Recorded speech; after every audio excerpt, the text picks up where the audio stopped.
Ahí estamos. Ahí estamos. Bueno, chicos, arrancamos. Bien.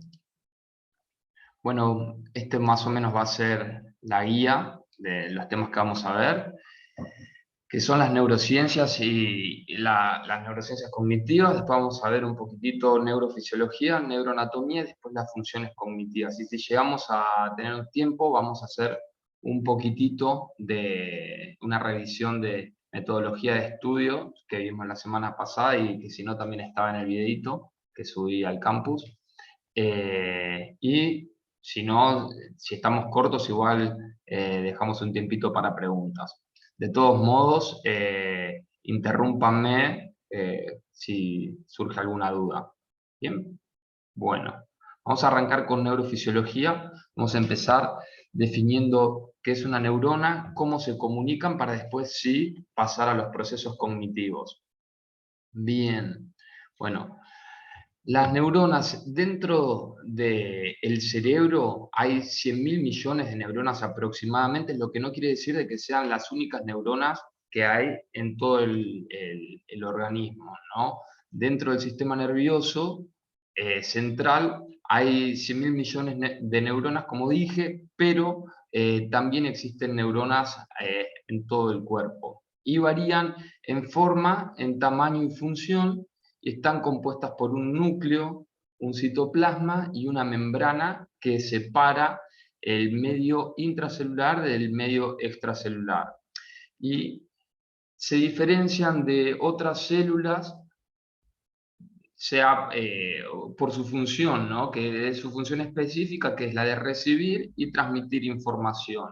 Entonces, quienes la reciben son las dendritas, que ven que son estas ramas que se desprenden del cuerpo celular, ¿no? Estas que están acá, y son las que reciben la información de las neuronas vecinas, ¿no? Entonces reciben la información, la transmiten al cuerpo celular y a su vez esta información que se transforma en un impulso nervioso baja por el axón, como vamos a ver después, que es este eje que sale del cuerpo celular, que es el encargado de enviar la información, ¿no? Entonces, las dendritas reciben la información de la neurona vecina, mientras que los axones, el axón mejor dicho, es el que le envía la información a las neuronas vecinas. Entonces, como les decía, tenemos la neurona, podemos ver acá en este polo, vemos a las dendritas, en el otro extremo vemos al botón terminal del axón, ¿no? Que vendría a ser, a ver, un minutito que busco para anotar, vendría a ser esto, los botones terminales del axón. Este sería el axón, que está recubierto por, acá esto en amarillo, se ve, es la vaina de mielina, ¿no?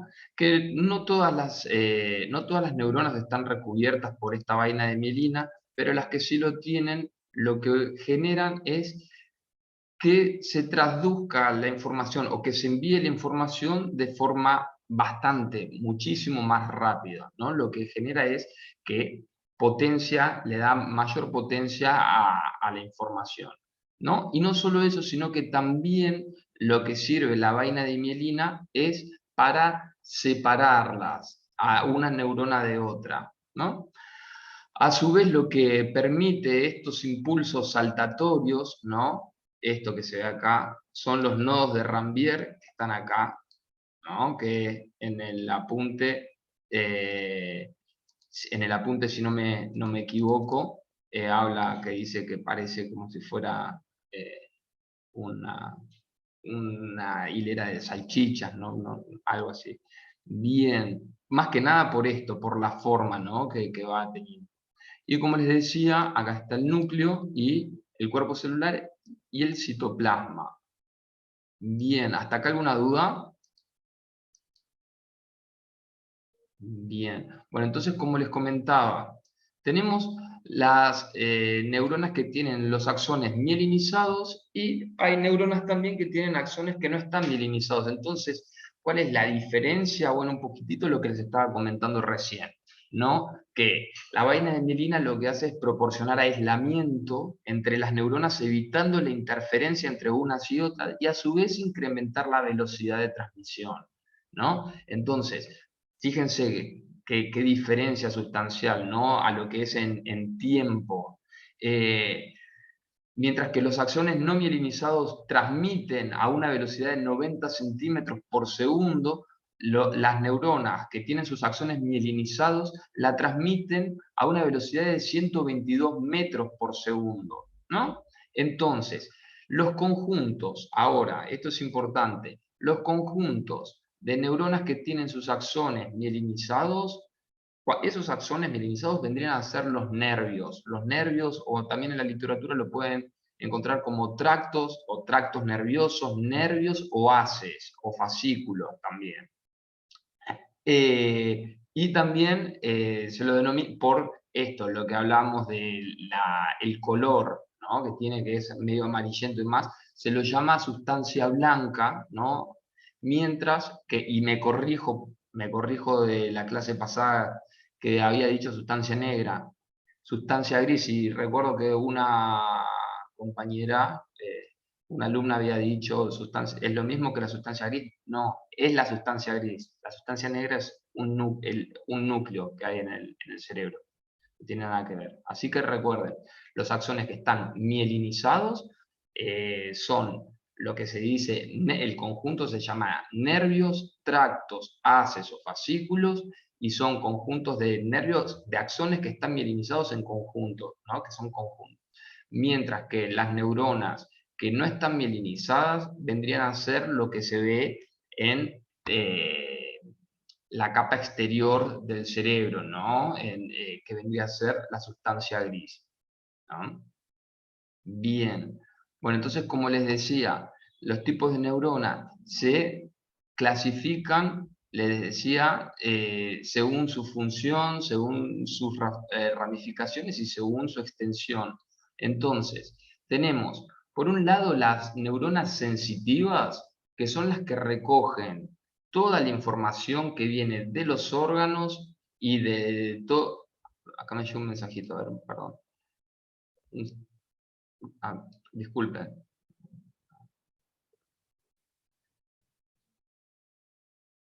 Sí, vamos a hablar de esto, pero por favor, chicos, recuerden, así no me freno, abrir el micrófono. Así hacemos todo un poco más dinámico. Y sí vamos a hablar de todos los temas que vimos la clase pasada y de todos los temas que están en la punta. Bueno, les decía que están las neuronas sensitivas, que lo que hacen es captar y recoger toda la información que viene de los órganos y transmitirla al área sensitiva del cerebro vía médula espinal, tálamo y corteza cerebral.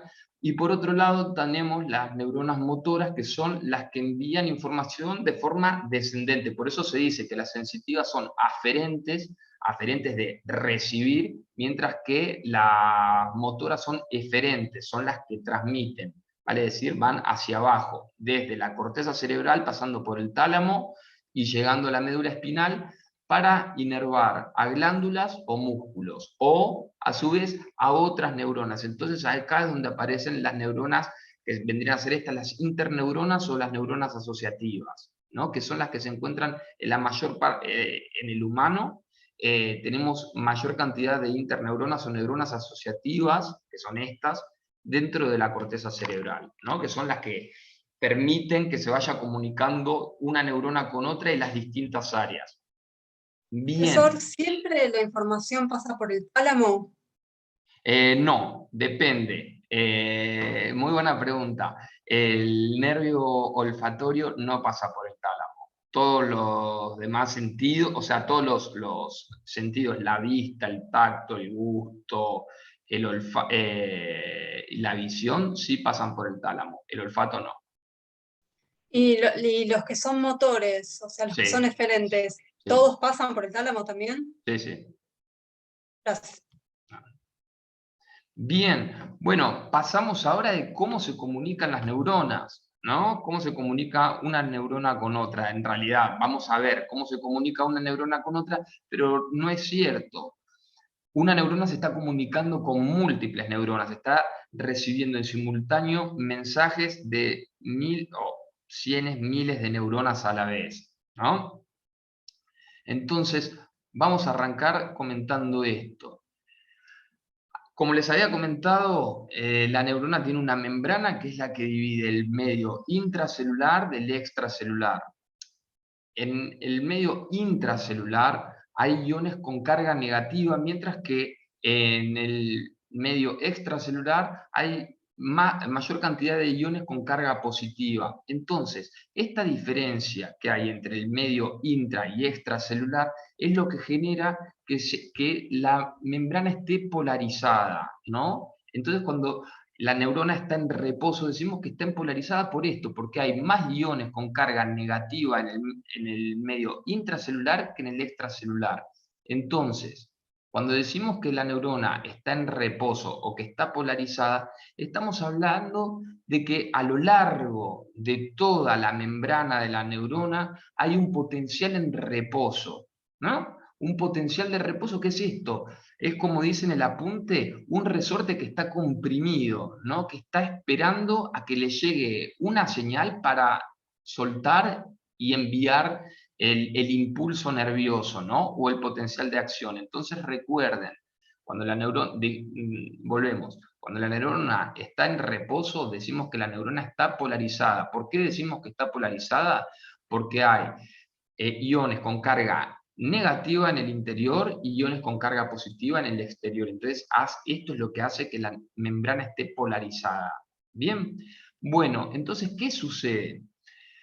Cuando la neurona es estimulada por otras neuronas adyacentes, cuando le están enviando información, la membrana abre sus canales o sus poros en esa área específica donde está siendo estimulada, ¿no? Entonces lo que genera al abrirse es que permite el ingreso de iones con carga positiva al interior de la membrana, al interior de la neurona, ¿no? A su vez, cuando permite el ingreso de iones con carga positiva, genera que salgan de la neurona, salgan de la membrana de la neurona los iones con carga negativa. Entonces, este proceso se llama despolarización. Quiere decir que la neurona se empieza a despolarizar, la membrana se está despolarizando. Entonces se genera una reacción en cadena, vale decir, una neurona estimula la membrana de otra neurona y en esta área donde la estimula es donde se abre el canal y permite el ingreso de los iones positivos. A su vez, cuando se abren los canales y permite el ingreso de iones positivos, se genera una reacción en cadena abriendo los canales que están contiguos a lo largo de toda la membrana, a lo largo de todo el axón, generando el potencial de acción. Bien, entonces recuerden que cuando la neurona estaba en reposo, estábamos hablando de un potencial en reposo, un potencial que está preparado para recibir un mensaje y enviarlo. Pero si no recibe el mensaje, va a quedarse en reposo. Si no le estimulan, se va a quedar en reposo. Ahora, cuando estimulan a la membrana, genera una entrada súbita de iones con carga positiva, despolarizando a lo largo todo el axón y generando el potencial de acción que vendría a ser el impulso, también llamado el impulso nervioso que viaja hacia abajo del axón. Una Entonces, duda, sí. en la neurona en reposo, los iones negativos están en misma cantidad que los iones positivos que están fuera de la neurona, o hay mayor cantidad de negativos dentro de la neurona? No, hay mayor cantidad de iones negativos dentro de la neurona, por eso es que se dice que está polarizada. De hecho, Ok. no sé si en el apunte creo que hay un multiple choice, que hay Sí, una... Ah, bien, bien, bien, bien, bien. Bueno, eso sí. Eso es importante recordar que por eso es que está polarizada. Si no, estaría despolarizada, tendría la misma cantidad de iones positivos en el medio interior que exterior. Bien, bueno, y esto es... ¿Otra pregunta? No sé si escucha bien. Es decir, entonces cuando se estimula la membrana para que puedan entrar estos iones positivos adentro de la neurona, en realidad se despolariza porque salen esos iones negativos, no porque se equivale el número. Claro, claro, claro, claro, claro. Claro. Bien. Y esto es importante, chicos, porque yo les hablé de el potencial de acción, pero también hay, y el potencial de reposo, pero no siempre es así. Fijémonos acá, fijémonos en el gráfico que está acá abajo, que a los fines didácticos está muy bueno, ¿no? Imagínense, acá vemos la línea de bases que está en reposo, ¿ven? Acá que dice que está en reposo, perfecto. Esto que estamos viendo acá, esto que vemos ahí, son los potenciales graduados, ¿no? Vendrían a ser neuronas vecinas que están estimulando, que tocan a la neurona, ¿no? Le envían un mensaje, pero no es ni con la fuerza, ni con la intensidad, ni la cantidad de neuronas que están enviando de forma simultánea información, ¿no? Son neuronas que van, entonces generan potenciales graduados, ¿no? Que no generan esta reacción en cadena, no generan que se genere, un potencial de acción, ¿no? Un impulso nervioso. Para que esto suceda, tiene que superar esto, un umbral mínimo de excitación para que la neurona pueda descargar. Se habla de descargar de esto, que se genere el potencial de acción y que se transmita hacia abajo del axón. Entonces, ¿qué pasa? Cuando llega acá, el potencial de acción quiere decir que la neurona ya descargó, ¿no? Envió el impulso nervioso hasta los botones terminales del axón, les manda el mensaje a las vesículas sinápticas y les dice que liberen los neurotransmisores. Perfecto. Ahora, en este periodo, que es de 1 milisegundo, este que está acá, es el periodo refractario absoluto. En este momento, en el periodo refractario absoluto, la neurona no va a descargar por más que la estimulen, múltiples neuronas y con una intensidad increíble. No va a descargar. Es un periodo cortito, de 1 milisegundo. Pero ¿qué pasa? Donde pasa este milisegundo, la neurona tiende a volver al estado de reposo, ¿no? Tiende a volver acá, a lo mismo, a estar preparada para enviar el mensaje. Entonces, ¿qué pasa? Entra en un periodo que se llama periodo refractario relativo. ¿Y qué sucede? En este momento de periodo refractario relativo es previo al estado de reposo, ¿no? Es antes de volver al estado de reposo. Entonces, ¿qué pasa? En este periodo refractario relativo, la neurona podría volver a disparar un potencial de acción, un impulso nervioso, podría volver a descargar, solo si recibe mensajes o estímulos mayores, de mayor intensidad a la que le hicieron descargar previamente, ¿no? Cuando decimos mensajes de mayor intensidad, quiere decir que la estimulen muchas más neuronas en simultáneo o que el mensaje que le está mandando una neurona sea muy fuerte, demasiado fuerte o de mucha repetición. Bien, ¿acá alguna duda? Bien, pasamos. Bueno, entonces vamos a hablar de la sinapsis. La sinapsis es esto que sucede entre una neurona y otra, es este espacio que está acá. Las neuronas no se tocan, las neuronas están separadas por este espacio que se llama hendidura sináptica, espacio sináptico. Y entonces lo que vamos a hablar primero, antes de pasar a hablar de cómo, de los neurotransmisores y demás, vamos a hablar de esta parte que vendría a ser el botón terminal del axón, y después de este lado que vendría a ser la otra neurona que para poder diferenciar una de otra se dice neurona presináptica, que vendría a ser la que envía el mensaje, y neurona postsináptica, que es la que lo recibe, ¿no? Bien, entonces, en la neurona presináptica vendría a ser esta, que son todas las neuronas, salvo que se dice cuál es la que está antes y cuál está después de la sinapsis. O sea, cuál está antes de que se envíe el mensaje, o cuál es la que envía el mensaje y cuál es la que lo recibe. Bueno, vemos que al finalizar el axón está esta parte que la estaríamos viendo acá como en un zoom, ¿no? Entonces, ¿qué es lo que encontramos en el botón terminal del axón?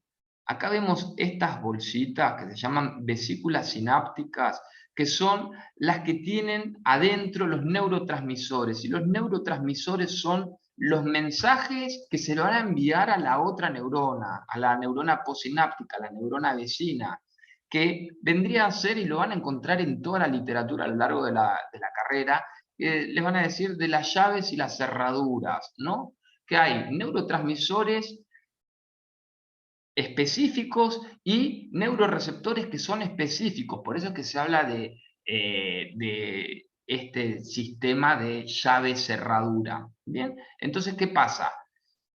Vamos a suponer, la neurona A estimula a la neurona B, se abren todos los canales, se genera el potencial de acción, baja por todo el axón, llega al botón terminal, envía la señal a todas las vesículas sinápticas diciendo liberen y envíen neurotransmisores. Entonces es ahí que caen al espacio sináptico y son captados por los receptores específicos de los neurotransmisores.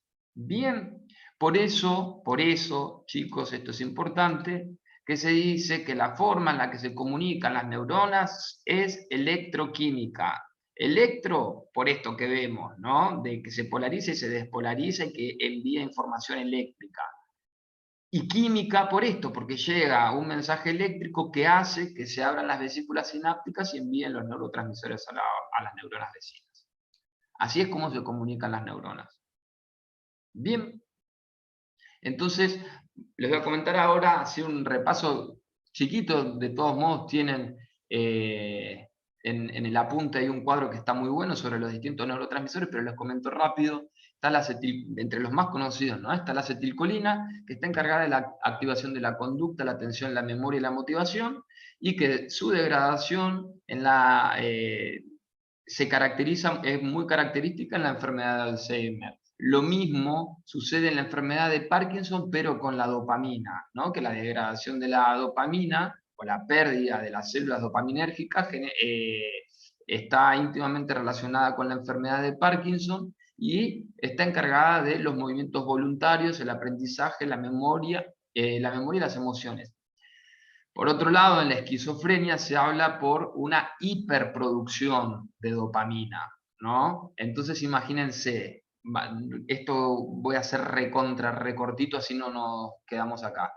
Esto de que decimos que inhibir la producción de neurotransmisores o fomentar, excitarnos a la neurona para que los envíe. Bueno, depende esto, ¿no?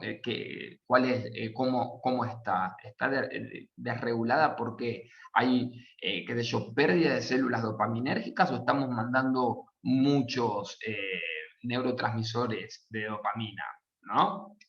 Bien, entonces, por eso esto es lo que les había comentado en la clase pasada, es el trabajo de la psiquiatría. Bien, por otro lado tenemos la serotonina, que es la que le da el tono emocional y que se habla que es como una llave maestra porque tiene la capacidad de adherirse a muchísimos receptores. Y también tenemos las endorfinas que están íntimamente relacionadas con la inhibición del dolor y también con el amor. Entonces, bueno, vamos a pasar ahora a la neuroanatomía, que era lo que me habían preguntado recién. Entonces, para ser claros nosotros, así rápido, el sistema nervioso se divide en sistema nervioso central y sistema nervioso periférico. ¿Qué es lo que entra en el examen? Esto. Todo lo que es sistema nervioso central. El sistema nervioso periférico no entra. Que el sistema nervioso periférico, como ayuda a memoria, no sé si recuerdan que les comenté la semana pasada, es así. Para entender qué es lo que es sistema nervioso central y qué es sistema nervioso periférico, el sistema nervioso central es todo lo que está cubierto por materia ósea, vale decir, la médula que está cubierta por la médula espinal y el cerebro que está cubierto por el cráneo. Perfecto, no cabe duda, es eso. Todo lo que está por fuera de la médula espinal y del cráneo es sistema nervioso periférico. Bien, y esto es lo que no va a entrar en el examen, así que no nos vamos a detener a hablar de esto, porque hoy tenemos menos tiempo que la semana pasada. Una pregunta, ¿el sistema límbico entra en el examen? ¿Cómo? El sistema límbico. ¿El sistema límbico? Sí. Claro, claro, porque el sistema límbico es parte del cerebro. Bien, bien, bien, bien, buena pregunta. Está bien, está perfecto. O sea, ahora lo vamos a ver. Está muy bien, está perfecto. Bien, bueno, entonces, como les dije, vamos a hablar de todo lo que es el sistema nervioso central. Vamos a arrancar hablando del cerebro, del núcleo central, ¿no? Del sistema límbico y después de la corteza cerebral. Y vamos a hablar de las subdivisiones que tienen, ¿no? Del núcleo central y las distintas áreas, para así después ir a hablar sobre la corteza y las distintas funciones que podemos encontrar en cada lóbulo. Bien, bueno. Una pregunta. Sí. ¿Lo que sería psicofarmacología, entra o no tampoco? No, pero sí, presten la atención, a ver, sí presten la atención a los neurotransmisores. Traten de saber cuáles son y más o menos qué funciones depende de cada uno, ¿no? Dale, Hay perfecto, un cuadro que está muy piola. Presten atención a ese cuadro, por las dudas. Bien, bueno, entonces vamos a hablar del cerebro. Para poder entenderlo, imagínense, no es que el cerebro está disociado, el cerebro es todo uno, es todo un sistema, pero lo que vamos a hacer ahora es verlo como si fuera un mapa, ¿no? Un mapa geográfico, lo mismo, esto es lo mismo, las distintas áreas, poder entenderlo de esa forma, que todas se comunican y todas son partes del mundo. Bueno, esto es lo mismo. Todos los países son partes del mismo mundo, esto es lo mismo. Todas las áreas son parte del mismo cerebro, pero se utiliza esta división para poder entenderlo, nada más a los fines prácticos. Y porque también tienen otras funciones.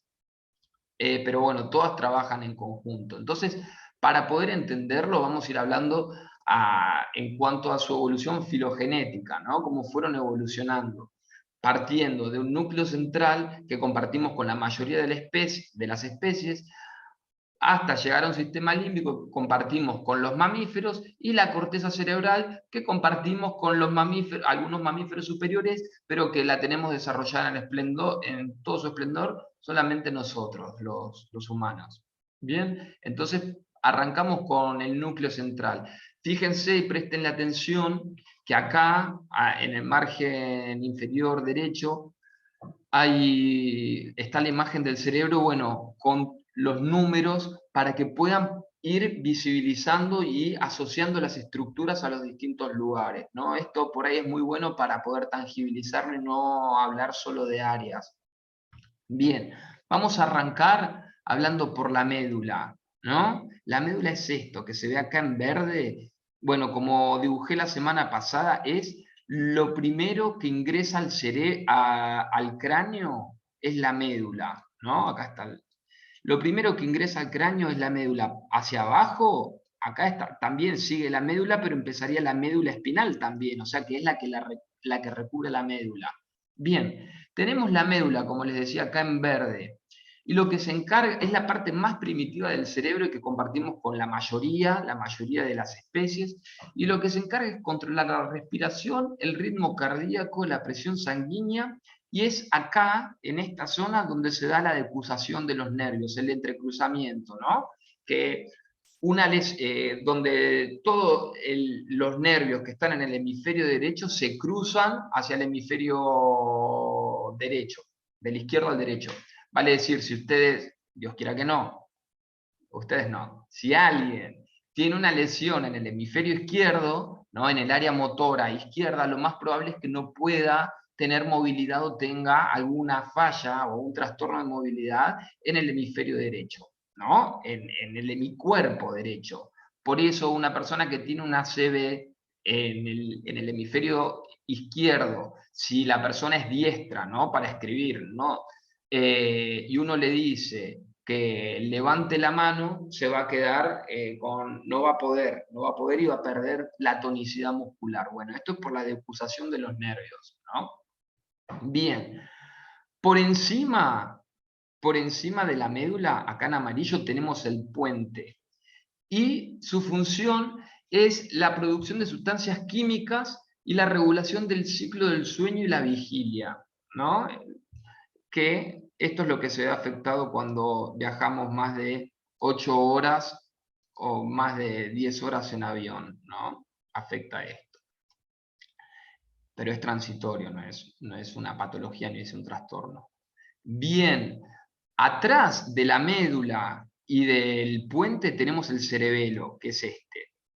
Bien, y su función está, la función más importante que tiene es la de los reflejos y la de los movimientos asociados, ¿no? Y del equilibrio. Es el que va secuenciando los movimientos de forma eficiente. Vale decir, ninguno de ustedes piensa en los movimientos que tiene que hacer para caminar, para correr, para saltar, para comer, para masticar. Bueno, en eso está muy relacionado el cerebelo, ¿no? Para masticar, creo que metí la pata, pero para todas estas secuencias motoras complejas, sí está, que requieren cierta coordinación, está íntimamente relacionado al cerebelo. Por eso es que un daño en el cerebro, o más que daño, imagínense, acá viene el ejemplo, perfecto. Cuando vean una persona que está borracha, que dicen que va caminando haciendo S, que se va chocando todo, bueno, es porque el cerebelo está como, absorbió muchísimo alcohol, hay muchísima concentración de alcohol en sangre y afecta al cerebelo, ¿no? Que el cerebelo también es el encargado de esto, de mantener el equilibrio, y por eso es que hablan, bueno, de forma disártrica, bueno, esto porque está afectando al cerebelo también. Bien, por eso, bueno, no me quiero meter. Había un diputado, creo, que decían que estaba borracho y no, era porque tenía un trastorno. Pero bueno. Y bien, ya les comenté el cerebelo, y el mesencéfalo es esta partecita, que mesencéfalo quiere decir cerebro medio también. Y está encargada de la audición, la visión y el registro del dolor. ¿Bien? Perfecto, seguimos. Ahora, por encima del encéfalo tenemos el tálamo, ¿no? Que sería, a ver, acá estamos. El tálamo sería esto, ¿no? Que dicen que tiene forma como de huevo, y se dice que es la estación de relevo de toda la información. Vendría a ser como una estación de ómnibus, un aeropuerto, donde llega información de todos los sentidos, menos del olfato. No me acuerdo, pero me hicieron esa pregunta hace un ratito. Menos del olfato, llegan de todos los sentidos ahí. Entonces lo que hacen es recibir la información. Vendría a ser como en el hockey o en el fútbol, el que recibe la pelota y la distribuye, ¿no? Bueno, es lo mismo. El Riquelme del cerebro. Recibe la información y la envía, ¿no? ¿Qué es? Información visual, pimba, la mandamos al área primaria occipital. ¿Qué es? Información motora, la mandamos al área motora primaria. Bueno, es lo que hace. O al revés, si es información motora que tiene que mandar a las glándulas o a los músculos, lo mismo, baja del área motora primaria hacia el tálamo, y ahí lo dirige a los músculos o glándulas. Bien, tenemos por debajo del tálamo tenemos el hipotálamo, bien, que se ve acá, chiquitito, es esta parte. Bueno, que tiene muchísima o una gran influencia en la motivación, ¿no? Y está muy involucrada en el hambre, en la sed, en las pulsiones sexuales y en la regulación de la temperatura corporal. ¿Bien? Y por otro lado tenemos acá este corredor azul, que es una red de neuronas que se llama formación reticular ascendente, ¿no? Que atraviesa todo el núcleo central, todas las estructuras que forman el núcleo central. ¿Y cuál es su función? Su función, el papel, el rol importante que tiene, es la de enviar señales de alerta, ¿no? Y solo se puede desconectar poquito cuando dormimos. Si se lo induce farmacológicamente, por ejemplo, cuando se seda a una persona para poder operarla, o si la desconexión completa cuando una persona está en coma, ¿no? Una lesión en la formación reticular generaría esto, que la persona quede en estado vegetativo. Bien. Perfecto. Como pueden ver, todas las funciones que estuvimos viendo recién de todo el núcleo central, vale decir, de todas las estructuras que vimos hasta recién, son muy primitivas, ¿no? Regulación de la sed, del frío, del calor, del sueño, las pulsiones sexuales y demás. Entonces, pónganse a pensar en la cantidad de seres vivos que hay y los compartimos con la mayor cantidad, ¿no? Bien, pero evolutivamente lo fuimos desarrollando y surgieron otras áreas y apareció el sistema límbico, ¿no? Y el sistema límbico recubre el núcleo central, ¿no? Acá dice, es más reciente que el núcleo central y solo está desarrollado en mamíferos y en los mamíferos superiores. Y esto es importante, ya lo habíamos hablado en la clase pasada, de esto que dice acá, de que suprime algunas cuestiones instintivas, nos da mayor flexibilidad. Ya contamos con otros recursos, el cerebro ya se desarrolló más, no somos tan instintivos, ¿no? Tenemos hambre, matamos, cazamos y comemos, ¿no? Ahora ya sabemos que si tenemos hambre no salimos con una lanza a matar lo primero que se nos cruza para alimentarnos. Ahora tenemos otro tipo de recursos. Bueno, fuimos desarrollando, fuimos suprimiendo cuestiones instintivas, fuimos ganando en flexibilidad cognitiva. Bien, entonces pasamos un poquitito. Dos estructuras que forman el sistema límbico, dos de las tantas, porque hay muchísimas, pero vamos a hablar solamente de las que están en el texto.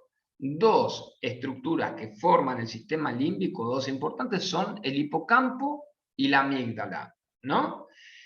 Que como les dije, recuerden, estamos viendo, tengan presente lo que les dije la semana pasada de la metáfora de ver estas estructuras o lo que estamos viendo ahora como el chupetín, como un chupetín, ¿no? El núcleo central sería el chicle, ¿no? Del chupetín, el sistema límbico sería el caramelo del chupetín, y el cerebro, la corteza cerebral, todo lo que vamos a ver después, vendría a ser el envoltorio, ¿no? Pero para que lo puedan entender, porque después cuando hablemos del lóbulo temporal van a ver que les hablo del hipocampo y me van a decir, pero Andrés, si vos me dijiste que el hipocampo estaba en el sistema límbico, claro, claro que sí, pero en la parte interior, acá está el lóbulo temporal y el hipocampo está acá, ¿bien? Bueno, entonces, el hipocampo está encargado de la formación de aprendizajes y nuevos recuerdos, mientras que la amígdala está encargada de la regulación de las emociones. Primitivamente era ataque-huida, ¿no? Y después se fueron desarrollando y fueron apareciendo cuestiones más evolutivas, como lo placentero y lo displacentero, ¿no? Y el reconocimiento de emociones, que esto nos sirvió muchísimo y después van a ver, con el paso de los años en la facu, que el daño en esta estructura, en la amígdala, genera muchas patologías, ¿no? Como puede ser Asperger, autismo, esquizofrenia, están íntimamente relacionadas con daños en la conexión o en la transducción de información, lo que dificulta muchísimo el reconocimiento de las emociones propias y ajenas. Bien, entonces ahora sí, pasamos a hablar de la corteza cerebral, que vendría a ser el papel del chupetín, que por más que sea el papel y el papel sea muy finito, es sumamente importante. La corteza cerebral, ¿por qué digo que es importante? Porque es la que se encarga de procesar toda la información. Acá es donde se procesa toda la información. Toda la información que llega a la corteza es para procesarse. Entonces, la corteza cerebral, el envoltorio, vendría a tener a representar un 80% del peso del cerebro. El encéfalo es lo mismo que el cerebro, ¿no? La corteza, todo lo que envuelve al núcleo central y a la amígdala, la corteza solamente ocupa o pesa el 80% del cerebro. Está cubierta por una delgada capa de materia gris. Está encargada del procesamiento del pensamiento, la visión, las emociones, la memoria y el lenguaje. Son palabras, pero que dicen muchísimo. Procesar información. Piensen en su computadora, en lo importante del procesamiento de la información. Y contiene el 70% de las neuronas del sistema nervioso central. Recuerden, sistema nervioso central es todo lo que está cubierto por materia ósea, todo lo que está dentro de la columna vertebral y dentro del cráneo, vale decir, la médula y el cerebro. En eso está el 70%, en la corteza cerebral está el 70% de las neuronas. Bien, y se divide en dos hemisferios, hemisferio izquierdo y hemisferio derecho, que a su vez se dividen en 4 lóbulos. Como vemos acá, tenemos el lóbulo frontal, el lóbulo temporal, el lóbulo parietal y el lóbulo occipital. Bien, vamos a arrancar hablando por el lóbulo occipital. Bien, las funciones del lóbulo occipital son las de procesar las imágenes, ¿no? Que son captadas por el globo ocular, vale decir, por los órganos de la visión, y son enviadas a través del nervio óptico hacia el lóbulo occipital, vale decir, hacen esto. Acá está el ojo, y llegan hasta acá por un conjunto de tractos, haces o nervios, que como le vimos al principio de la clase, es el conjunto de axones mielinizados. Perfecto, perfecto. Sabía que lo estaban pensando todos. Parezco Dora la exploradora, que voy haciendo preguntas y me voy contestando solo. Seguimos. Bien, está encargada de la interpretación de las imágenes, del reconocimiento espacial, de la discriminación del movimiento, los colores y de la figura y el fondo. ¿Bien? Perfecto. Ahora, el lóbulo temporal, que es el que está pintado acá de verde, sumamente importante. Está relacionado con tareas visuales complejas como el reconocimiento de rostros, reconocimientos, saber de que esto es un mouse, y a su vez asociarlo a la palabra mouse. Entonces, por eso que también está involucrado en el procesamiento del lenguaje, es poder asociar un objeto a un nombre. También con el reconocimiento de las emociones, poder asociar una emoción a un recuerdo. Y el lóbulo temporal también está relacionado, como les decía, el lóbulo temporal medial, vale decir, de la corteza nos vamos hacia adentro, terminó la corteza y empieza el sistema límbico. Ahí nos encontramos con el hipocampo, que recuerden que se los comenté cuando estábamos hablando del sistema límbico. Fíjense, esta imagen es muy explicativa. O sea, tenemos la corteza, ¿no? Y a medida que nos vamos para adentro, se termina la corteza, empezamos en el sistema límbico. Estamos en el sistema límbico. Si bajamos del sistema límbico, estamos en el núcleo central. Vale decir, la corteza envuelve todo eso. Entonces acá tenemos los lóbulos temporales, y si nos vamos para el lado de adentro, nos vamos a encontrar con el hipocampo, que es el encargado del procesamiento de todas las memorias. Bien. Ahora, acá en amarillo tenemos el lóbulo parietal, que está por delante del occipital y por encima del temporal y por detrás del frontal. Entonces, el lóbulo parietal recibe y registra información sensorial de todo el cuerpo, ¿no? Por eso se dice que es tacto termoalgésico, ¿no? Recibe información de tacto, termo del calor o el frío, y algésico de la presión o el dolor. Y está encargado también de coordinar el equilibrio. Bueno, supervisa las habilidades espaciales, está encargado de la comprensión del lenguaje, ¿no? De entender el lenguaje, del esquema corporal, ¿no? De poder cerrar los ojos y cuando a uno le dicen levante la mano derecha, hacer así, ¿no? de todo eso se encarga el lóbulo parietal. También de las praxias, ¿no? Que las praxias vendrían a ser la realización de movimientos organizados para llevar una tarea a cabo, ¿no? Como por ejemplo, que se habla de las praxias del vestir, que por ahí las personas con Alzheimer la pierden, ¿no? Y entonces no saben cómo ponerse una camisa, no saben qué va primero, qué va después. Bien, y también está encargado del cálculo y de la lectura, vale decir, de la comprensión, fíjense, porque los números también es un lenguaje, entonces está encargado tanto del lenguaje numérico como del lenguaje, el lenguaje alfabético. Bien, y pasamos al lóbulo que nos diferencia sí o sí de todos los animales. O sea, hay monos que lo tienen muy desarrollado, los delfines también lo tienen muy desarrollado y los elefantes también lo tienen muy desarrollado. Pero el que lo tiene desarrollado en su máxima expresión es el hombre. El humano, mejor dicho, perdón. Entonces, el lóbulo frontal, en la literatura lo van a encontrar y van a decir que vendría a ser como el director de orquesta o el secretario que se encarga de organizar toda la información. Toda la información pasa, sí o sí, pasa, no sí o sí, pasa por el lóbulo frontal.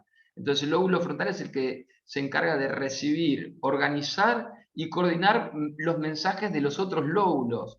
También supervisa y controla y realiza predicciones, que esto es lo que nos diferencia también de los animales, ¿no? Nosotros podemos pensar en futuro, tenemos la noción de la temporalidad, de lo que fue antes, de lo que es el presente, de lo que es el futuro, podemos diseñar planes, podemos armar estrategias, podemos engañar, podemos mentir. ¿Por qué podemos engañar y mentir? Porque comprendemos que hay otra mente, entendemos que hay otra mente que piensa, que tiene sentimientos y creencias, ¿sí? ¿Verdad? Que son diferentes a las nuestras, ¿no? Y que nosotros a la vez podemos mentir y engañar. Por eso se habla del engaño táctico, que no lo tiene... Se hizo una prueba en unos monos y muy interesante. Bien. Y también está encargada de la resolución de problemas, la motivación, la inhibición, que la inhibición es esto, es lo que le falló a los chicos, qué mal ejemplo, pero igual, hay que decirlo, lo que le falló a los chicos que juegan al rugby, que le pegaron al chico en Gesell y lo mataron. Bueno, y acá esto es un dilema, ¿no? Porque dicen que el lóbulo frontal es la última área del cerebro en desarrollarse y que llega a su plenitud de desarrollo a los 20 y pico, 24 de años, y entonces vos decís, ¿y estos pibes? ¿Qué fue lo que pasó? ¿Es porque no tenían desarrollado en plenitud el cerebro y que encima le metieron alcohol que los desinhibía más, que no pudieron? Bueno, pero bueno, es esto, ¿no? Eso es la inhibición, poder inhibir una acción, poder, como les decía antes, diferenciarnos de los animales, que los animales son instintivos, nosotros tenemos, gracias a Dios, creo que nos hemos desarrollado, ¿no? Bien. Y está relacionado con la activación de la conducta, con la planificación, las habilidades sociales, que es esto, la empatía además, y con los juicios morales, ¿no? Lo que está bien de lo que está mal, poder discernir. Bien, y estas son las funciones cognitivas, ¿no? La atención, las funciones ejecutivas, la memoria, el lenguaje, la cognición social, las funciones visoespaciales, las praxias, las gnosias y las habilidades visoconstructivas. Todas estas son las funciones superiores de las que se encarga el cerebro.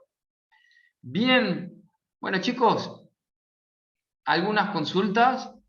Bueno, y estos son algunos aspectos del cerebro, pero nada, no entra en el examen, pero es importante que lo sepan, no está de más, ¿no? Que el cerebro madura y se desarrolla, como les comenté recién, en su plenitud entre los 20 y 25 años, está bajo las influencias genéticas y ambientales, de forma que se retroalimentan. Hay estudios que muestran que si uno repite una secuencia manual de, qué sé yo, hacer ¿cómo era? 1, 3, 2, 4, 1, 3, 2, 4, 1, 3, 2, 4, y va haciéndolo así durante un par de días, se van a generar modificaciones anatómicas en el área motora primaria. cosas así, ¿no? Entonces ahí ustedes van viendo cómo hay cosas que vienen, o sea, del cerebro que vienen de forma genética y hay otras que se modifican también desde afuera. El cerebro es plástico, o sea, hace alusión a esto, a la plasticidad cerebral, que es lo que aparece al principio del apunte, que hablan del chico que le hacen una hemisferectomía y entonces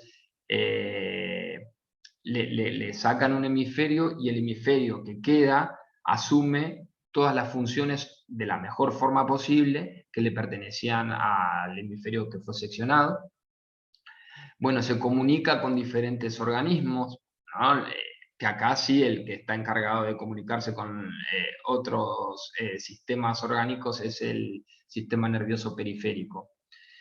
Es susceptible de cambios internos como el sueño y la alimentación, está siempre activo, integra información de diferentes fuentes, aprende por patrones que tienen sentido y practicidad, tiene capacidad ilimitada y maleable de guardar información y tiene capacidad de aprender y enseñarse a sí mismo. Bueno, chicos, eso es todo. ¿Consultas? Llegamos, hicimos buen tiempo. Yo tengo una consulta. ¿Sí? Sí. Delfina. No sé si me escuchás. Sí. Para aprobar el examen de ingreso, ¿tiene que ser un promedio en el que aprobamos entre los tres o tenemos que aprobar los tres por separados para poder aprobar el examen en su totalidad? Ojalá esté acá alguno de los alumnos que me escribió un correo y que yo se lo comuniqué a Omar para que le conteste, pero no sabría decirte porque yo no me encargo de los exámenes. Dijo Omar que los exámenes son independientes, o sea que si desapruebas, por ejemplo, comprensión de texto, lo rendí en diciembre. Ahí está. Y si aprobas biología y neurociencia, o al revés, digamos, como sea. Dale, perfecto, gracias. Buenísimo, millones de gracias. Una pregunta, Andrés. ¿Con cuánta profundidad hay que entender el texto de Damasio? A mí se me complicó un poco, o sea, el aspecto general no entendí, pero bueno, hay algunas cosas que se me hicieron un poco difíciles. Perfecto, genial, es muy buena la pregunta y yo creo que esta pregunta le sirve a todos, que es un poquitito de lo que les hablé la semana pasada, que lo importante es esto, es entender sobre la diferencia de cómo nos fuimos desarrollando, ¿no? De emociones primarias, lo que son emociones primarias y cómo se construyen las emociones secundarias y la diferencia entre emoción y sentimiento, ¿no? Que es lo que les va a dar la puerta o la posibilidad de después de explicar de lo que nos diferencia de los animales, ¿no? De lo que es puramente instintivo y lo que nos aportó mayor flexibilidad. ¿Respondió? Sí, gracias. Bien, pero más que nada eso, poder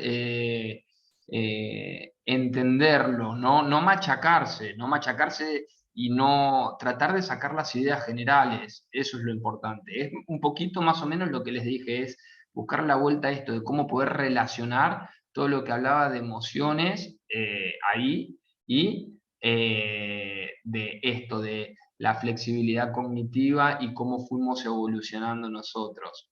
Más que nada, la diferencia entre lo que es instintivo y lo que ya es como de segundo orden, ¿no? Como les decía, lo instintivo vendría a ser del núcleo central, las emociones primarias vendrían a ser como muy primitivas y después los sentimientos vendrían a ser más del lóbulo frontal, ¿no? Ya de un cerebro desarrollado.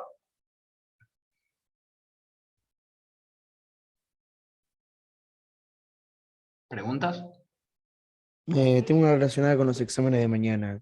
¿Qué sería? ¿Son 3 exámenes por los 3 temas que tenemos? ¿O para la comprensión de texto va a ser tipo una clase de Zoom privada, tipo que tendríamos que hablar sobre las ideas generales sobre el texto? No me quedó claro eso. La verdad que no sabría decirte. Creo que sí, que son 3 instancias separadas. estoy casi seguro, pero no te quiero mentir, no quiero hablar de balde.